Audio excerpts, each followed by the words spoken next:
Good morning, everyone. Happy Sunday. I see Raquel is here. Raquel, good morning.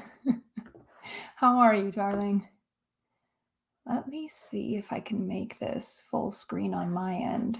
Okay, so yes. All right. Welcome to the second live show. We'll give it a few minutes before people start to come in. Hopefully, people will come in. But I wanted to start this live show, even if you're watching this on the playback, by explaining what today's show is going to be all about and why I started a Patreon. So, I started a Patreon 2 weeks ago, and the main reason why I did that is because ultimately, in an ideal world, I want my full time job to be about talking about classic film. Talking about classic film, perhaps even teaching classic film history, anything having to do with classic film, really. I am not picky. The reason for this is because I have been in love with old movies since I was a child. So I'm almost 40 now. So this has been going on for over 30 years. That's a very long time to be extremely passionate and loving about something. It's 3 decades, more than 3 decades of my life have been devoted to classic film. And when someone asks me, but why do you love classic film so much? Honestly, most of the time I have a hard time explaining my passion for it because there are so many things in my head that I want to get out, and I can't find the words. It's like when you love something so much and someone asks you, "Well, why do you love that thing so much?" It's hard to describe. So, starting a Patreon is hopefully the gateway for me into making this my full-time job. Currently, if you guys don't know this about me, I do work full-time in an office. I'm an executive assistant, and I've been doing that for about 20 years. And though there are days when I absolutely do love my job, deep down, I know that it's not what I want to continue doing for the rest of my life. I love the people I work with. I admire my boss very much, but it's not what I want to spend my time doing. So, classic film is what I want to focus on for the rest of my life. And if I can find a way to do that, then great. If this Patreon doesn't work out, that's okay too. At least I can say I tried it, and maybe I'll learn from it and go on to try other things. So if you would like to take a look at my Patreon, the link is down below in the description box. I'm not going to go on and on about it because I don't want it to feel as if I'm forcing it down anyone's throats. So yeah, the link is there for you. If you're interested, please do stop by and have a look, but don't feel obligated to join. I'm not asking you for anything. And you guys know me. If you hang around on Twitter a lot and you follow me, you know how I am. I'm very inclusive of everyone. I just want to talk about classic film with everyone. So let's go back to the comments and see who's here. So yeah, Raquel, hello, darling. Mike, good morning. You're in Las Vegas, I see. Tony, good morning to you as well. And Chris and Alex, Mark, it's good to see you guys here. So if you are part of the Patreon, which some of you are, and thank you so much again, you will have seen that I posted this past week a question for you guys. So what is a classic? Because, little backstory here, last Saturday on TCM, Four Weddings and a Funeral aired at 8 p.m. Eastern time. So like their prime time slot, Four Weddings and a Funeral was on. And that film came out in what, 94, 95? Now, for me personally, I was so excited and thrilled to see that on TCM that night. However, I realized that there were a lot of TCM fans that were disappointed, and I totally understand why. So for me, I was thrilled to see Four Weddings and a Funeral air because that is one of my top 3 favorite films of all time. I absolutely love it. And to me, in my mind, that is a classic. No doubt. To me, it is. But again, for those people who avidly watch and support TCM, who were disappointed to see a film from the mid 90s air on a Saturday night at 8 p.m. Eastern, that was a disappointment. And I get it. Because to many, a film from the mid 90s is not a classic. And I guess we're taught or we're programmed to think that a classic film is a film that dates between the 1910s to the 1970s. Anything after that, so anything from the 80s, 90s, and on, there's no way that could be considered a classic, and it should not air on TCM. Now, I'm not saying that that's how I think, but I think the vast majority of people who watch TCM, that is their opinion. And I don't know, is that wrong?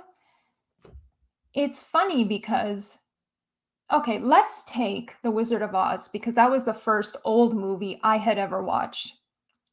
That came out in 1939. I first watched that film in the mid to late 80s. So in the 80s, The Wizard of Oz celebrated its, 50th anniversary? Yeah, 50th. Sorry, guys, I'm so bad at math. So in the 80s, when I saw The Wizard of Oz, that film was 50 years old. Now, remember that. It is now 2022. And if you're watching Four Weddings and a Funeral that came out in the mid 90s, that film is like 30 years old already? So it's not that far off from how old The Wizard of Oz was in the 80s. So maybe I think if you think about it that way, then yeah, for a movie like Four Weddings and a Funeral, or I don't know, LA Confidential that came out in 97, or Say Anything, which is, I think, what was that, 89? Yeah, guys, I hate to say it, but those films are now considered old movies. They're considered classic film.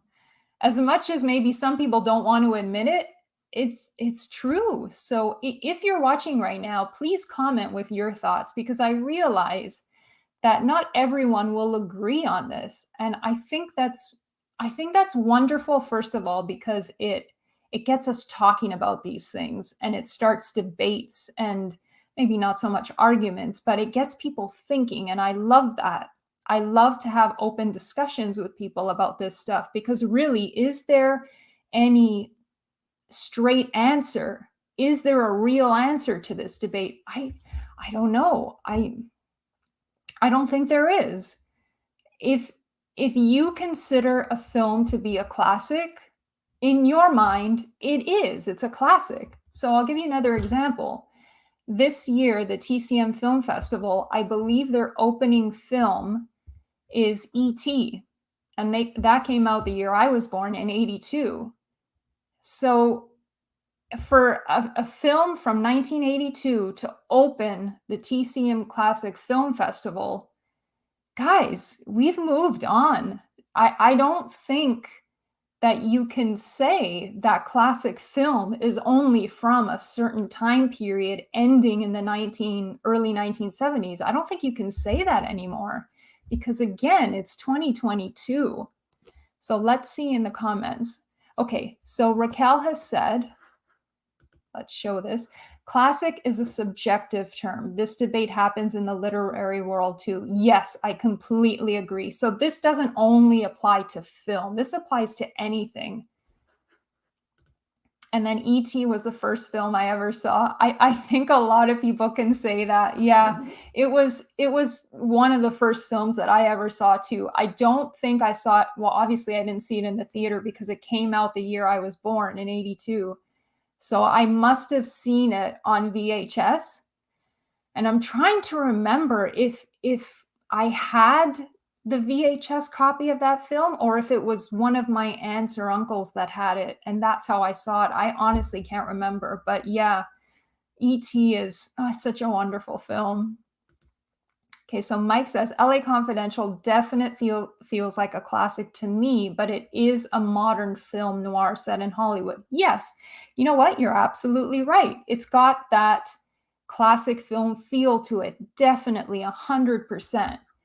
But it is a modern film noir set in Hollywood. Yeah, great point. Hey, Dave, good morning. And Chris says, I think most people define a classic as anything released before they were born. I think a classic is anything you love regardless of the year of release. Yeah, you know what, Chris, I do agree with that. I think again, I've said it just a few minutes ago, if you consider something to be a classic, then it is for you. Everyone is different. And this goes back to what Raquel said. It's subjective. There's no right or wrong answer here. Totally. And Alex, there are also movies like Titanic or Lord of the Rings that capture the zeitgeist and are so iconic that they're almost considered instant classics. Yes, absolutely. Absolutely right. I think when Titanic came out in 97, 98, I remember going to see that film twice at the cinema. And to me, sitting there watching that film, it didn't feel like just any other movie. It felt really special. Like, I think everyone sitting in that theater watching Titanic upon its first release was thinking in their heads, okay, this is something totally different. This is not just your average film. So yeah, you know what? I think you're absolutely right. I think it was an immediate classic. And same for Lord of the Rings. I remember watching those films with my friends, and my dad actually came with us. And we went to see each one, so all three of them upon their original release in the theater. And yeah, sitting in that cinema, it felt as if you were watching and partaking in something that was really, really special. This is not just your average film. This is something that you are going to remember for years and decades and perhaps even your whole life. And you know what? That's true for me because I still remember, even though Lord of the Rings came out, oh gosh, was it like 20 years ago already? 15, 20 years ago? Jeez, I feel so old. I remember the way I felt watching those films in the theater so vividly. I think that memory or those memories watching those films will stay with me for a very long time. Let's see what Tony Cross says. I think it's hard to define it. Yeah, absolutely. If you ask me what I think of a classic, I'd say a film between 1920 and 59. But I was born in 1971. I suspect if you were born in 91, you'd have different dates. Yes, absolutely. I think that goes back to what I was saying earlier, where when I was a kid in the 80s, watching films from the 1930s that were at that time only 50 years old. And now it's 2022. And if we look back 50 years ago to the 70s, it's the same period of time that's gone by. You know what? The same could be said for oldies, for music. Because I remember being a kid, riding in the car with my parents, and in Canada at the time, so this is in the 80s and 90s, on our AM radio dial, we had, I think it was 2 or 3 oldies stations. And we would constantly listen to oldies. And in the 80s, those songs we were listening to were only 20 years old, 20, 30 years old. But to us, they were oldies. To my parents, the older generation, they were like still pretty new songs. And now in 2022, first of all, those radio stations don't even exist anymore in Canada. I'm not sure how it is in other areas of the world, in the US or the UK, I'm not sure. But yeah, those radio stations don't even exist. And the music that I grew up listening to in the 90s, so 90s era music, is now considered by the younger generation as oldies. Uh, my friend Heath from Serial at Midnight, he made a great point the other day. He's like, when you hear Nirvana played on radio now, the radio stations will classify Nirvana as classic rock. And to me, that blows my mind, because to me, classic rock is bands like Pink Floyd or Led Zeppelin or Aerosmith, not Nirvana. To me, Nirvana is still new. So guys, I think we have to move on. I know some of you are laughing right now. I hope you're laughing with me. So let's see what other people say. For the record, TCM can run LA Confidential anytime, and I'll never complain. I won't either. I love that film, despite what's happened with Kevin Spacey, who stars in that film. I still love it. I know that a lot of people have now said to themselves, I can't watch his films anymore. I can't watch his TV shows anymore because of what he's allegedly done. I understand that's perfectly fine. But for me, there's so much more to LA Confidential than just Kevin Spacey being in it. So I don't want to get into that debate. That's a whole other debate. But yeah, Mike, I love that film too. So Cinema Dave, my good friend, TCM has been showing lots of good films. I've been watching more and more. You know what? I noticed, that's a good point, Dave. I've noticed that ever since they rebranded the channel, which was, I think, right before the holidays. I can't remember the exact date. I think it was maybe October or November when they did the whole rebrand. I think one of the purposes of doing that was to attract a wider, not necessarily younger audience. So I think now, since they've rebranded, they're showing more and more modern era films, which I think is a good thing, because they're expanding their audience. They're making sure that more people are watching them. And to me, despite how much I love films from the 20s, 30s, and 40s, and 50s as well, and I'm sad to see them being kind of brushed aside some days and some nights, I am glad that TCM has expanded and wants to attract more and more people. It makes me excited for them and for wherever the future of the network lies. They keep getting better. Yeah, exactly, Raquel. Yeah. So let's see what else. Oh, and guys, if you see me blowing my nose or sniffling, I'm so sorry. It's because I have allergies and it's really, really cold here. I'm in just north of Toronto, if anyone's wondering. So yeah, it's quite frigid here. Hello, good morning to you. I always thought classic films were anything up to the 50s, 60s, but I can agree about what you said about 90s, which is reminding me how old I'm getting. I feel you. I totally feel you.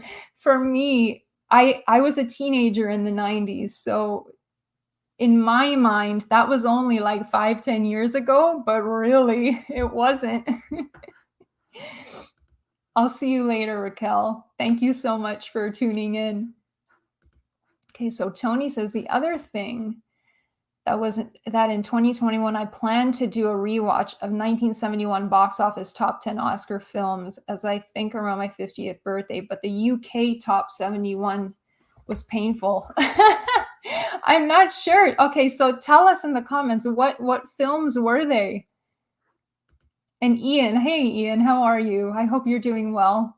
A difficult term to pin down, but the notion of classics is also synonymous with classical Hollywood and the studio system. Yeah, that's a great point too. I think that that's totally valid. I think when some people hear classic film, they automatically attribute that to the studio system and the way Hollywood was run from, let's say, the mid 1920s to the mid to late 1950s. I think that's accurate, totally. Mark, is Star Wars considered a classic film? Okay, guys, now prepare yourself. I I know I'm going to get a lot of hate for this, and I apologize profusely, but I have never been a Star Wars fan. Yes, I have watched the films.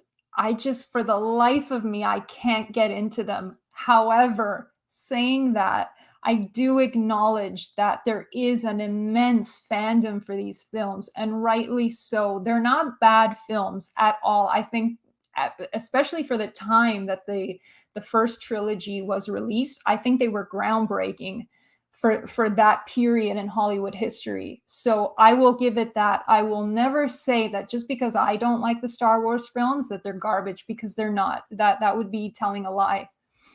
But to answer your question, Mark, yeah, I think the Star Wars films can be considered a classic, especially the first three, the first trilogy. Yes, absolutely. Totally agree that the TCM rebrand helped with their content. Yeah.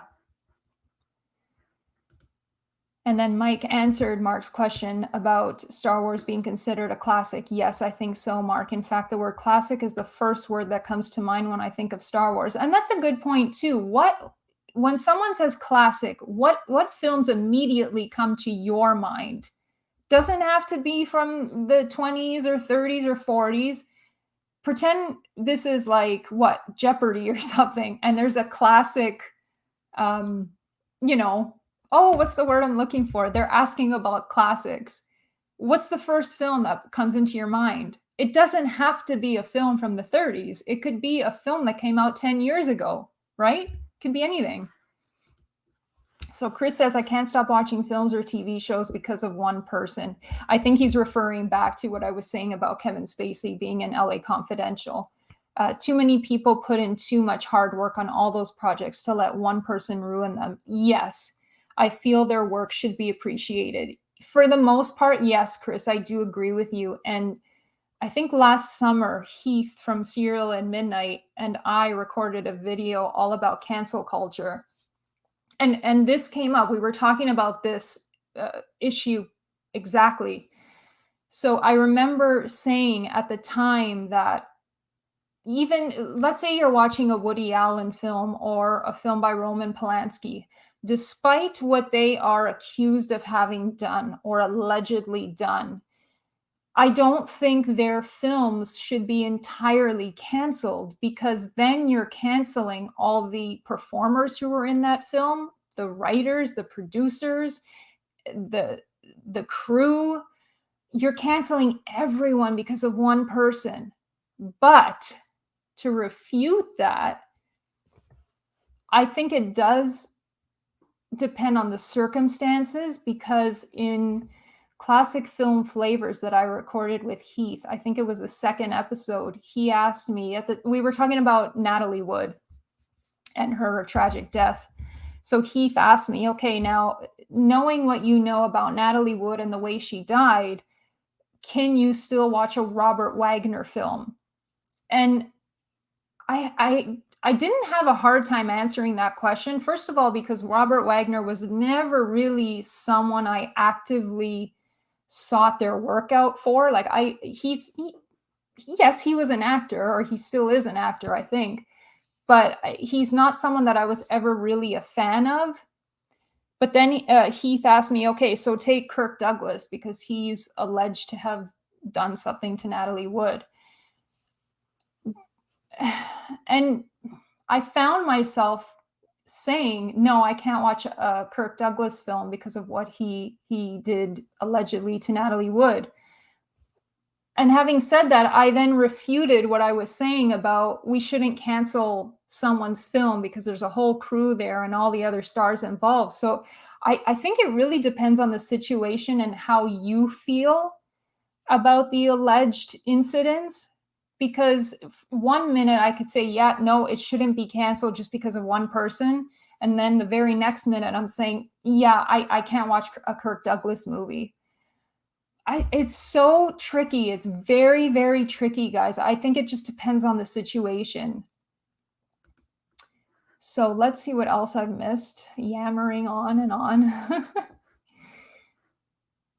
On the Waterfront. Oh, goodness gracious. I love that film. That's definitely a classic. Casablanca. Yes, of course. Casablanca. That is probably, for me, one of the most quotable films ever. It has the most amazing dialogue in it. Claude Rains is like the standout in that film for me. I know most people say, oh, it's Bogart or it's Bergman or even Paul Henreid. But for me, the standout in Casablanca is Claude Rains. I absolutely love him in that film. What comes to mind? Citizen Kane, All That Heaven Allows, Written on the Wind. I could go on, but I won't. Wait, maybe I've missed something. Are we talking about classics still?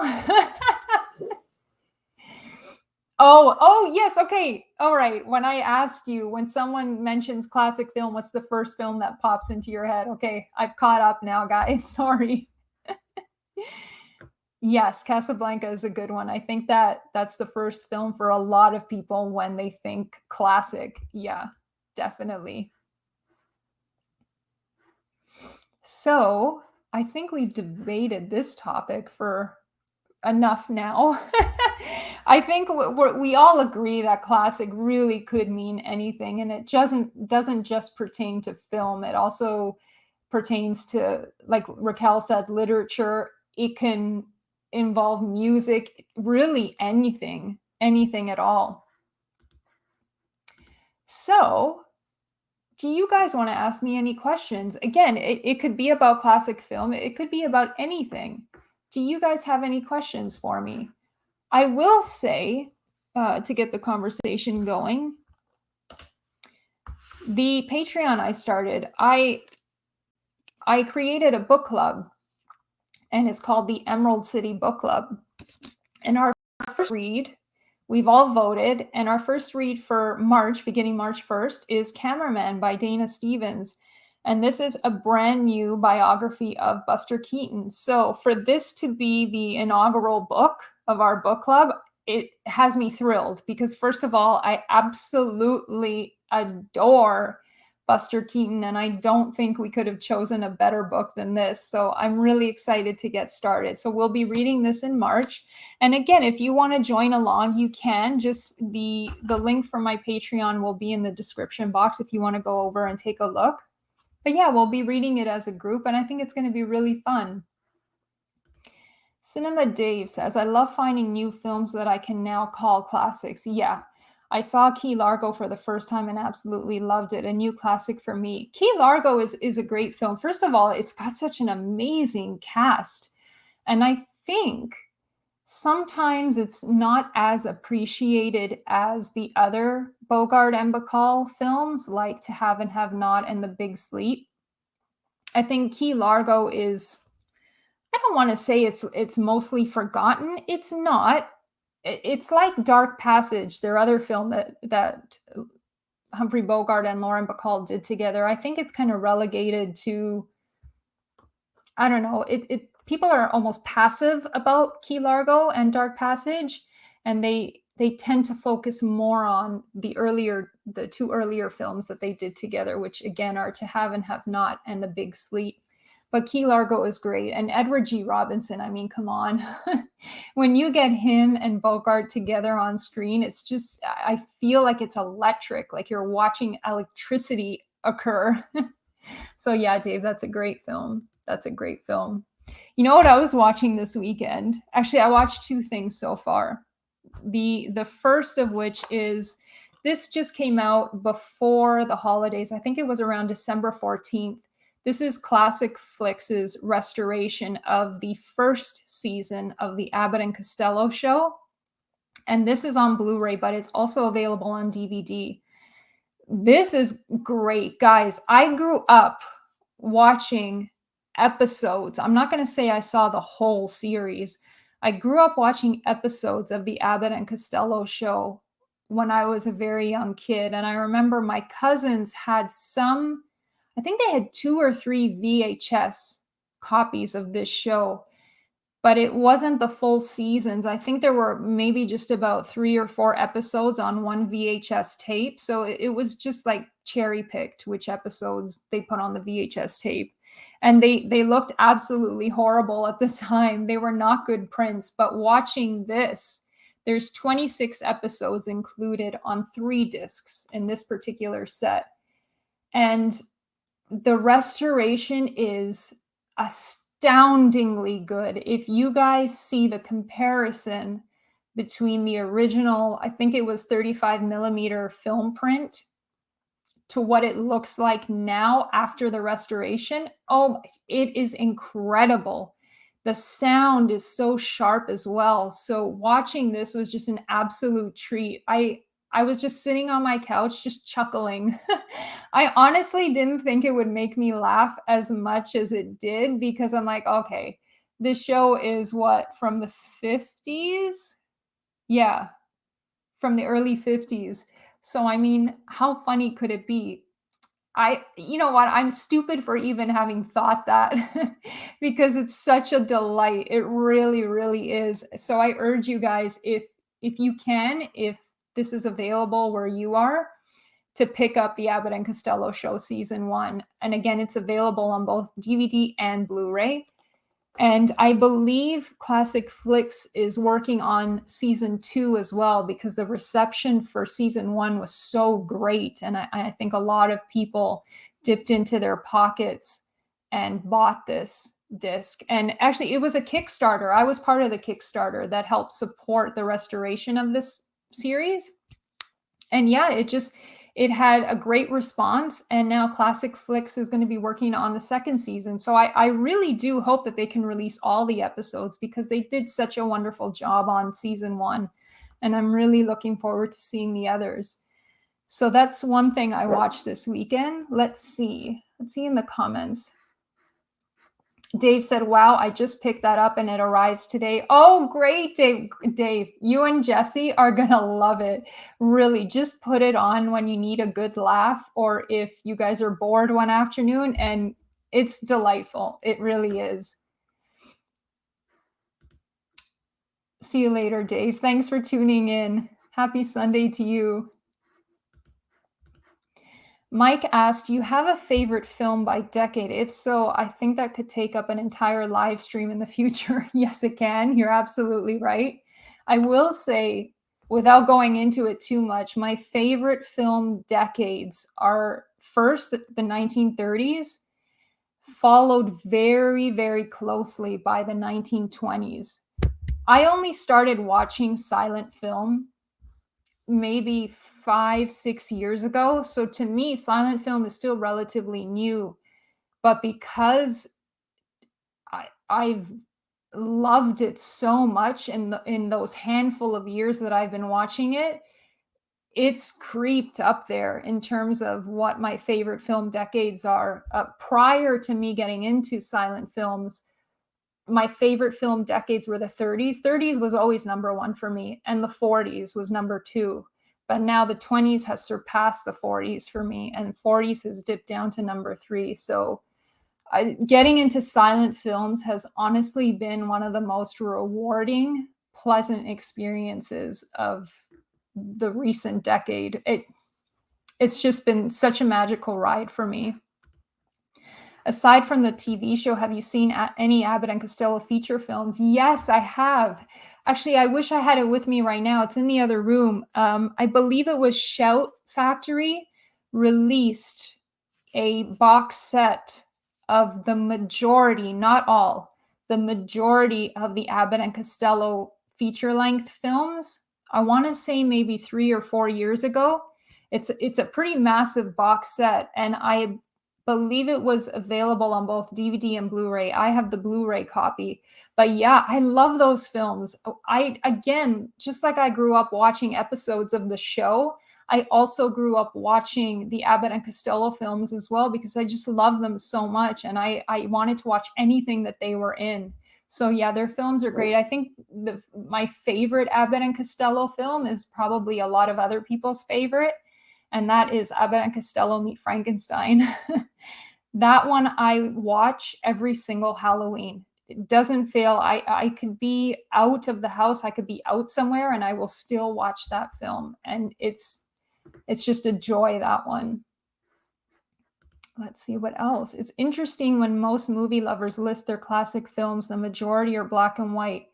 Yeah, I mean,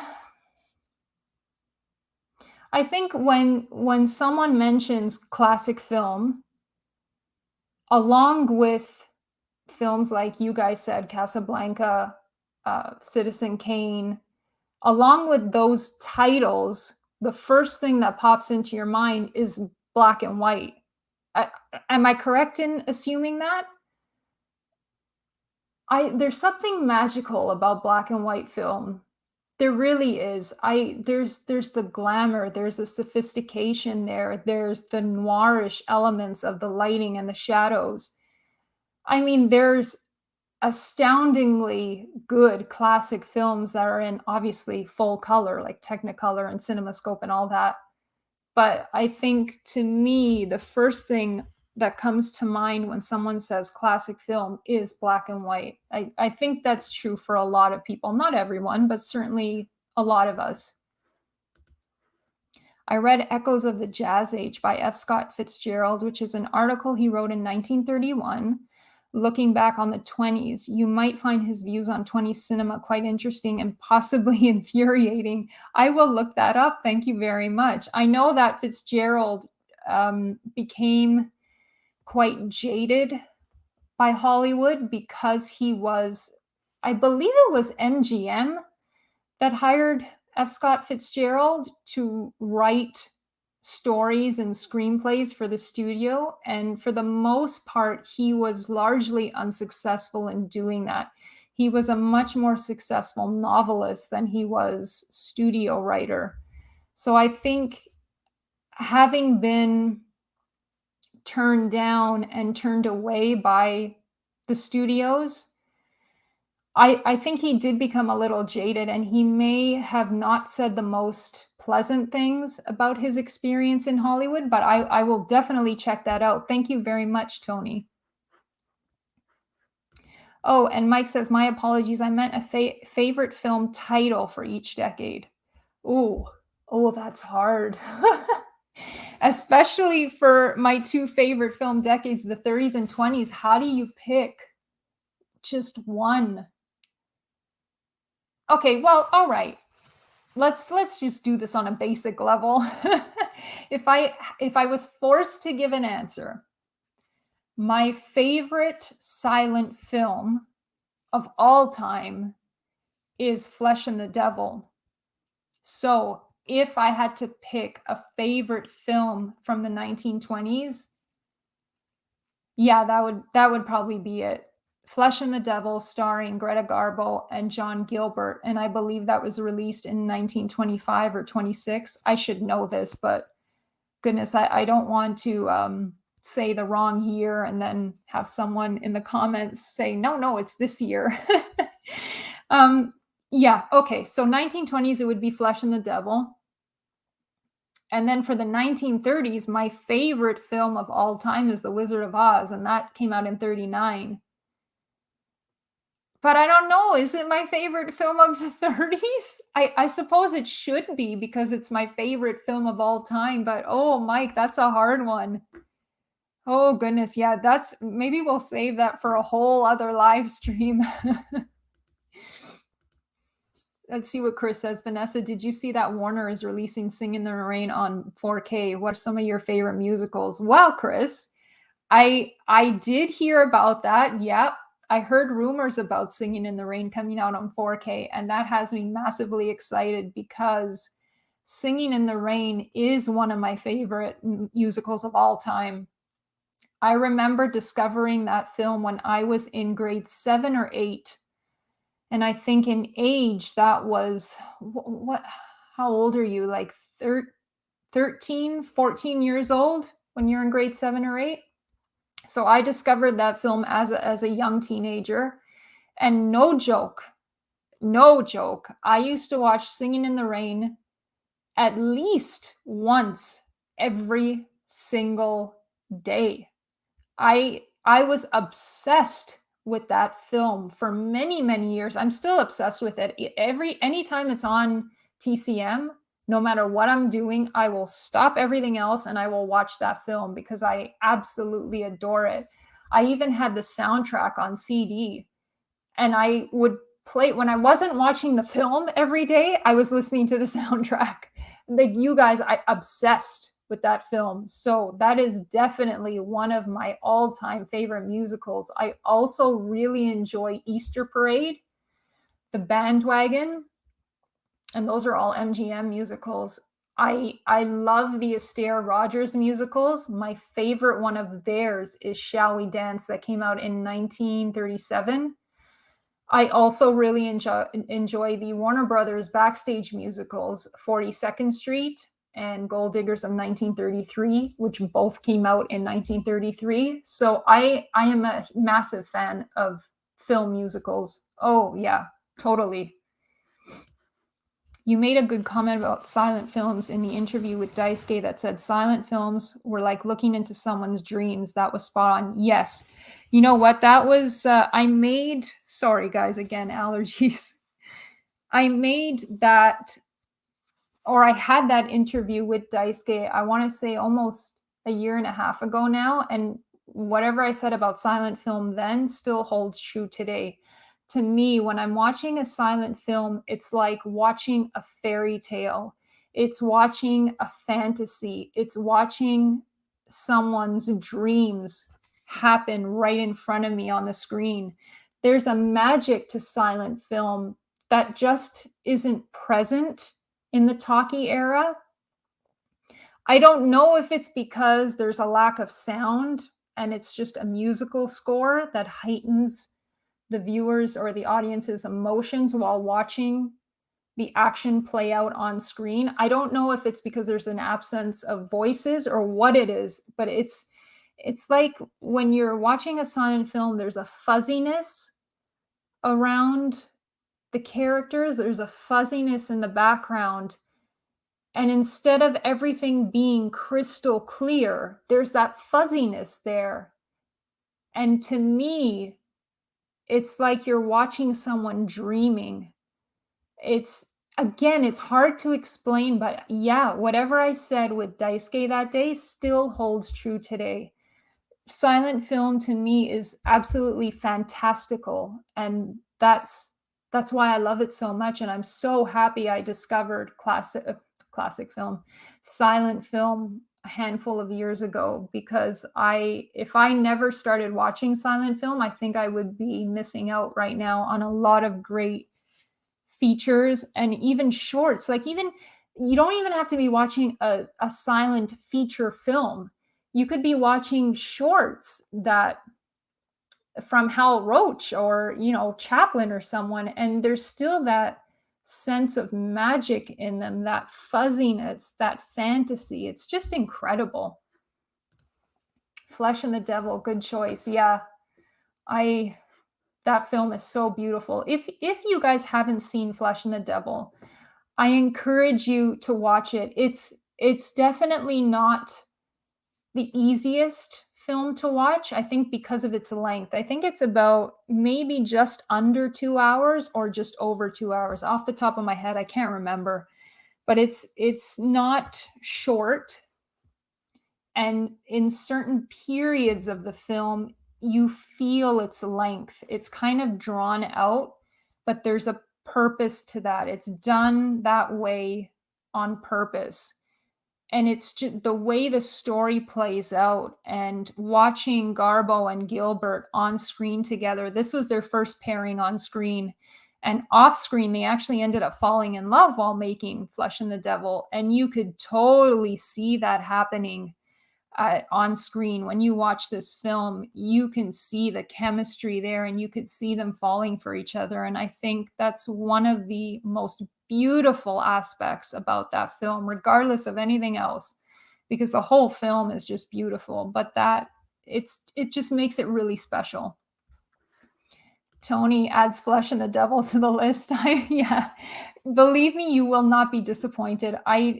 Anytime someone asks me to recommend a silent film to them, I usually always say Flesh and the Devil and something by Buster Keaton. And yeah, they're never disappointed. So the color tone, softer focus, and speed the film records at definitely makes it feel that way. Yeah, and she's the Stendhal syndrome is talking about silent film. Yes, definitely. I think you should devote an entire live stream to this topic. Yeah, there will be many live streams to come. 1920s got to go with Murnau's Nosferatu. 1930s got to go with Dreyer's Vampire. Nosferatu, I will say, that was probably the first silent film I ever saw. And I watched it as a kid because I was obsessed with 1931's Dracula. Dracula was the second classic film I had ever seen, Wizard of Oz being the first. So once I saw Dracula, I had to watch every single film that had Dracula in it. And because Nosferatu is based loosely on Bram Stoker's Dracula, I had to check that one out. So I remember borrowing that film from the library, from my local library, and I watched it. I think it may have been like 7 or 8.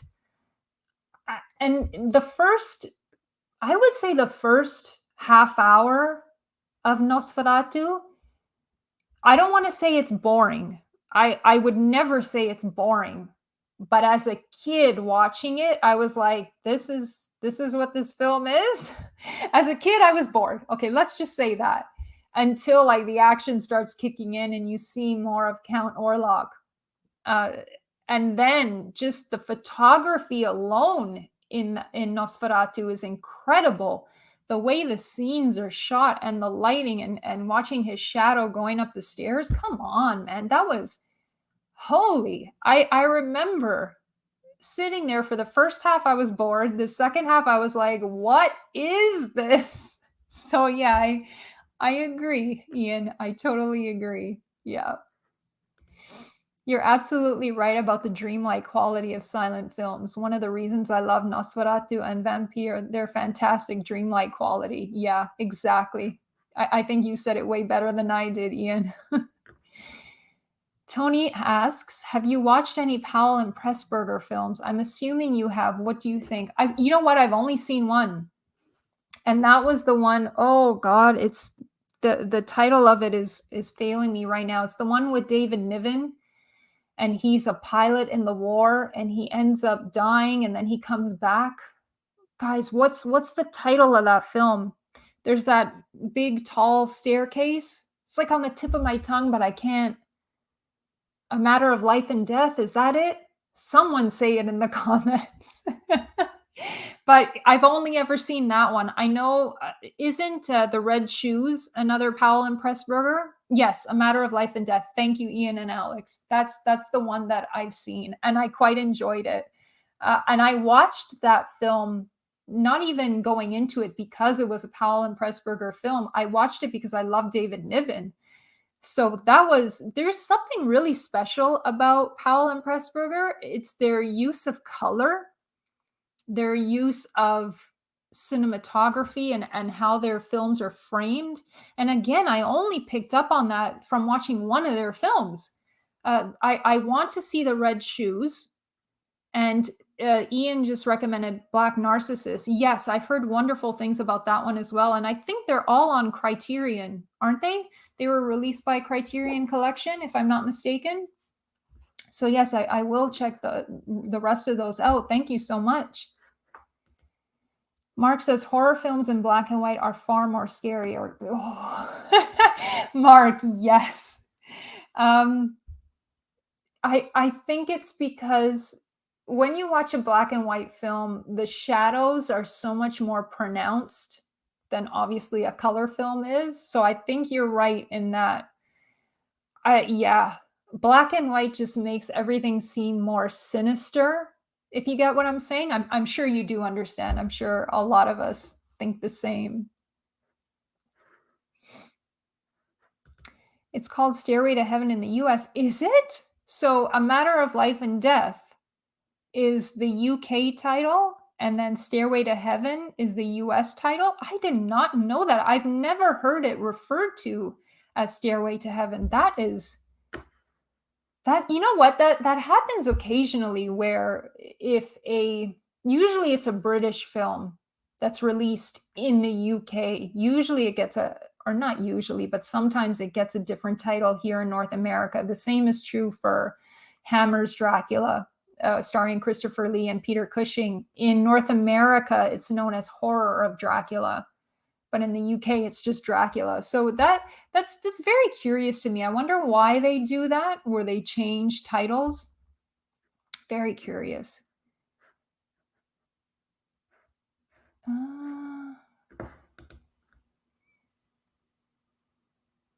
Okay, so I'm gonna have to definitely brush up on my Powell and Pressburger films. Again, thank you guys so much. Do you have any other questions? I can't believe we've been going for almost an hour. My goodness. Initially, I thought this would just be half an hour long. It was released as Stairway to Heaven in the US. I don't know whether they've slipped back to a matter of life and death worldwide now. Again, I don't know. Can anyone else confirm that? Because I've never heard it referred to as Stairway to Heaven. Even Criterion Collection, which is based in, I believe it's New York, even their release says a matter of life and death. So that's so bizarre. Thanks, Tony, for pointing that out, but so bizarre. So if no one has any other questions, I guess we can end it. Oh, something else just came up. Picked up Les Vampires not that long ago during one of Kino Lorber's sales. Love that one. It's a doozy at nearly 7 hours. I haven't seen it. But you know what? There was a predilection in the early 1900s of doing these like hours long films. Wasn't Intolerance was one of them? Greed. I hate to point out Birth of a Nation because, good God, that film is so bad. In terms of being, well, you guys know. Wasn't that film much longer than its eventual cut? And who was it? Not von Sternberg. Oh, goodness gracious. Oh, his name is failing me now, guys. Who's the guy in Sunset Boulevard? Who plays the butler? Not von Sternberg. Von Stroheim. Yes. Holy cow. Von Stroheim loved making these hour-long epics, and then he would get upset when the studio cut his film down to a more reasonable length. So that seemed to be a thing in early Hollywood. Yeah, Napoleon, 9 hours when I saw it at the BFI. Okay, so in that case, when the BFI or any other cinema airs or screens these films, these hours-long films, sorry, how do they show them? Do they show them in a continuous screening? Or do they break it up? Do they do like a few intermissions? Do they break it up within a number of days? How do they do that? Because good God, like no matter how much I love classic film and no matter how much I may love a film in particular, I don't know that I could sit in a theater for 9 hours. That's just, whew. They split it into 3 chunks with a break. Okay. So was that over a period of 3 days though, or did they still do it all within 1 day? I don't know that I could do that, but oh, wow. Okay, so I'm going to end it here. Thank you guys again. Thank you for engaging so much with not only myself, but with each other in the comments. This is what I want to see. I want to get us all talking about classic film and anything else we have common interests in. This is amazing to be able to do this and have you guys here and speaking to you guys through this medium is incredible to me. And I really, really cherish it. And I thank you all for being here. I thank you for your support. And again, if you're interested at all, have a look at the links in the description box. You'll see my Twitter handle, you'll see my Instagram, and you'll see the link to my Patreon that is brand new. I just started it last month. So yeah, thank you again for being here, and I hope you have a wonderful, wonderful Sunday. See you guys next time.